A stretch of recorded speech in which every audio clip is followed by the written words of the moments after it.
BBMP news 9ಗೆ ಸ್ವಾಗತ. ಮೊದಲಿಗೆ ಮುಖ್ಯಾಂಶಗಳು. ಶನಿವಾರ ಯಾರೋ ತೆಗೆಸಿದ್ರು ಅಂತ ಹೇಳಿ ದೊಡ್ಡ ಆರ್ಭಟ ಮಾಡಿದ್ರು.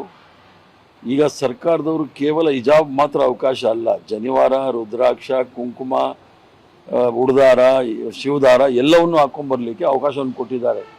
ಇದು ಧಾರ್ಮಿಕ ಸ್ವಾತಂತ್ರ್ಯ ಇರ್ತಕ್ಕಂಥದ್ದು ಸಂವಿಧಾನದ ಅನುಚ್ಛೇದ 25, 28, 30ರಲ್ಲಿ ಎಲ್ರಿಗೂ ಸಹ ಟು ಪ್ರಾಕ್ಟೀಸ್ ಪ್ರೊಫೆಸ್ ಅಂತ ಭಾಳ ಕ್ಲಿಯರ್ ಆಗಿದೆ. ಯಾವ ಧರ್ಮ ಬೇಕೋ ಅದನ್ನು ಪಾಲನೆ ಮಾಡ್ಬೋದು. ಮಕ್ಕಳು ಅವರು ಮನೆಯಿಂದ ಹೊರಗಡೆ ಬಂದು ಅವರ ಆತ್ಮಸ್ಥೈರ್ಯವನ್ನು ತುಂಬಿಸ್ಲಿಕ್ಕೆ ಒಂದು ಪ್ರಯತ್ನ ಮೊದಲಿಂದಲೂ ಸಹ ಮಾಡಿದ್ದಾರೆ.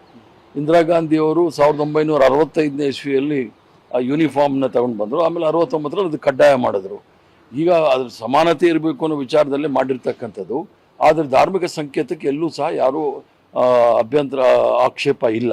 ಆದ್ದರಿಂದ ಭಾರತೀಯ ಜನತಾ ಪಾರ್ಟಿಯವರು ಅವರಿಗೆ ದೇಶದಲ್ಲಿ ಆಗ್ತಕ್ಕಂಥ ದೊಡ್ಡ ಹಗರಣ ನೀಟ್ ಬಗ್ಗೆ ಮಾತಾಡೋ ಯೋಗ್ಯತೆ ಇಲ್ಲ. ದೇಶದಲ್ಲಿ ಆಗಿರ್ತಕ್ಕಂಥ ಅಧೋಗತಿ, ಆರ್ಥಿಕ ಸ್ಥಿತಿ ಅಧೋಗತಿಗೆ ಹೋಗ್ತಾರೆ, ಅದ್ರ ಬಗ್ಗೆ ಮಾತಾಡೋಕ್ಕಾಗೋದಿಲ್ಲ. ಸರ್ಕಾರ ತೆಗೆದುಕೊಂಡಿರೋ ತೀರ್ಮಾನ ನಾವು 2023ನೇ ಪ್ರಣಾಳಿಕೆಯಲ್ಲಿ ಭಾಳ ಸ್ಪಷ್ಟವಾಗಿ ನಾವು ಭರವಸೆಯನ್ನು ಕೊಟ್ಟಿದ್ವಿ. ಅದನ್ನು ನಾವು ಯಥಾಸ್ಥಿತಿಗೆ ತರ್ತೀವಿ ಅಂತೇಳಿ ತಂದಿದ್ವಿ.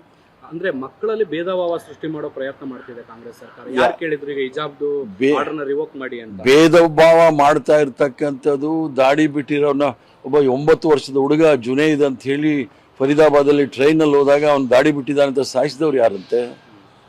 ಆಸಿಫಾ ಅಂತೇಳಿ ಜಮ್ಮುನಲ್ಲಿ ಒಂದು ಸಣ್ಣ 8 ವರ್ಷದ ಮಗಳ ಮೇಲೆ ಅತ್ಯಾಚಾರ ಮಾಡಿದ್ದು ಯಾರ್ದಂತೆ? ಆದರೆ ಇವ್ರು ಮಾಡ್ತಕ್ಕಂಥದ್ದೆಲ್ಲ ಧಾರ್ಮಿಕ ವಿಚಾರವನ್ನು ಮುಂದಿಟ್ಕೊಂಡು ಧರ್ಮಾಂಧತೆಯನ್ನು ಇವರು ಮಾಡಲಿಕ್ಕೆ ಪ್ರಯತ್ನ ಮಾಡ್ತಾರೆ. ಇದು ISI ಅಲ್ಲ, ಇದು ಭಾರತ ದೇಶ, ಕರ್ನಾಟಕ ರಾಜ್ಯ ಸರ್ವ ಜನಾಂಗದ ಶಾಂತಿಯ ತೋಟ. ಎಲ್ಲರಿಗೂ ಸಹ ಅವಕಾಶ ಇದೆ.